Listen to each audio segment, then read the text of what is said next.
Alam mo ba na may halaman na parang simpleng damo lang pero kaya palang labanan ang sakit sa atay at bato? Ito ang sampaluk-sampalukan.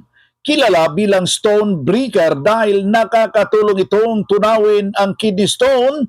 Mabisa ito sa kalusugan ng atay lalo na sa may mga hepatitis.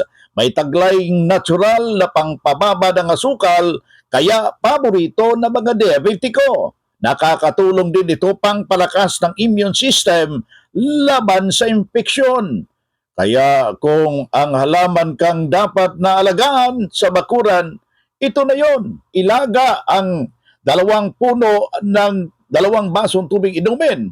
Sa hindi pa nakakain sa umaga, pwede ring nakakain para makamtan ang kalusugan.